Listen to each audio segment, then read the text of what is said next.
guys, and welcome to this week's edition of Wellness Wednesday. This month is Bully Prevention Month, so October every year is a month that we kind of acknowledge bullying as being an issue, and then kind of work towards coming up with solutions to decreasing bullying within our schools. We've really seen that over the years, bullying has been a major issue. Roughly 20% of our students across the U.S. are victims of bullying, and that simply is just not okay. So in today's episode, we're really going to be focusing on a method of preventing bullying and kind of advocating for ourselves and advocating for others. So first, we're going to kind of start with advocating for ourselves. So in doing so, one of the first things to do is to know your rights. And that essentially is just kind of acknowledging to yourself that when you are at school, and even when you're kind of, making your way through life, that you have the right to not be bullied. People do not have the right to verbally abuse you and to physically abuse you. So kind of starting there and just knowing that it's not okay for you to be bullied is kind of the first place to start. The kind of second step to take is to seek help. And that could mean seeking help from friends, seeking help from teachers, counselors, administrators at the school, or even your parents. And when you're seeking help, working to kind of develop a plan in advocating for yourself. So for example, if you know that you are being bullied in particular instances, being able to acknowledge that and to ask for help specifically that would kind of eliminate that. So if you realize that you're being bullied in the bathroom at school, being able to inform folks at school that that's the case, and that potential solution for that could be, having a bathroom buddy or someone to go with you to the bathroom to, be able to advocate for you as well. The last thing in advocating for ourselves is that you, when appropriate, standing your ground. So if you are facing an instance where someone is verbally abusing you or attempting to physically abuse you, being able to acknowledge to them that what they're doing is not okay and that it is harming you. So those are the things that we do to advocate for ourselves. And in relation to advocating for others, we see that peer relations, a lot of times you're able to kind of put pressure on your peers in a positive light, in a positive sense, to promote positive behaviors. So in advocating for others, one of the big things to do is, if you are noticing that someone is being bullied or is bullying, being able to intervene when appropriate. So essentially, when you feel that it's safe to do so, kind of stepping in and being an advocate for someone who might be being bullied.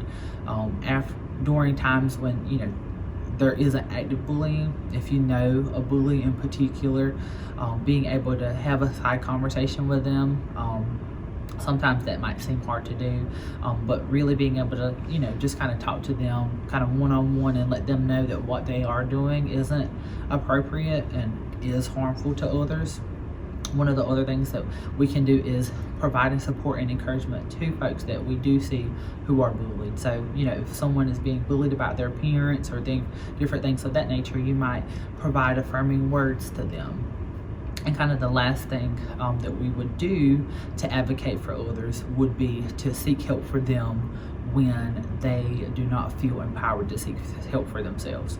So making a referral to a teacher or a counselor or administrator and just making them aware in the chance that that student didn't feel comfortable doing that for themselves. So those are ways that we can advocate for others and advocate for ourselves. And so now, if you would like, we would encourage you to kind of continue watching, and we'll kind of put some of these methods into action for you.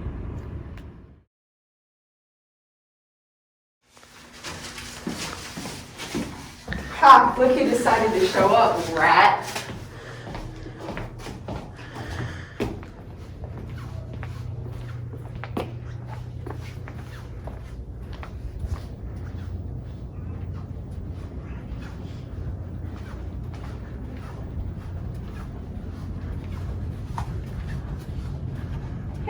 you think I can talk to you for a minute? Sure, what's going on? Asheton has been bullying me a lot, like just any time that I go into the bathroom. Yeah.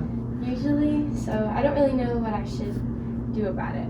Yeah, okay, so she's bullying you typically when you're in the bathroom. Yeah, like every time I go in there, she seems like she's always in there. Okay.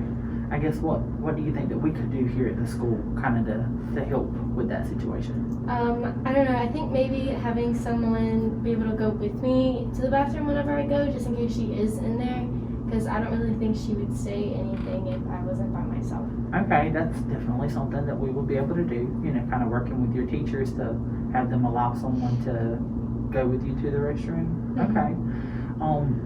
Cool. So I guess aside from that, I do think it is important for us to advocate for ourselves as well, more in those situations. So the next time, you know, if this is to happen again, I guess what might you say to Asheton? I probably would just make sure that she knows that that isn't okay, Mm-hmm. especially because we have a zero tolerance policy at the school, and I know that it's not something that should be happening. So just kind of making sure that she knows that it's not like okay what she's doing. Gotcha. And saying. And you feel comfortable like vocalizing that to her? I think so. Okay, cool deal. Was there anything else I can do to help? No, I don't think so. Other than that. All right. Well, I'll get on it. Okay. Thank you so much. Thank you.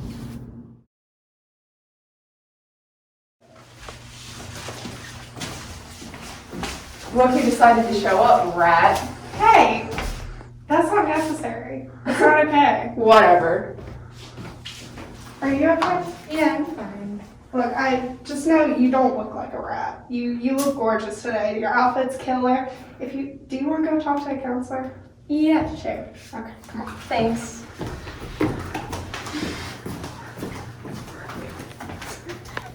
Hey, Asha. Can I talk to you for a sec? What? I just want to kind of go back to the whole bathroom situation. What you did to Neya earlier, it just wasn't cool. I know you feel like calling others names and stuff, it makes you cool or whatever, but you never know what someone might be going through and how it affects them and their feelings. So just be aware of that next time, because Neya's going through a lot right now, and calling her names, it kind of makes you aware of how other people are perceiving it too. Okay? Wow, I never thought about it like that, but I will. Okay. Thank you. Thank you guys so much for tuning in today. I really hope that you'll be able to kind of utilize some of the methods of advocacy that we have presented to you all today in our hopes to decreasing bullying here at Person High School and in the world at large. Make sure to tune in next week and we'll see you then.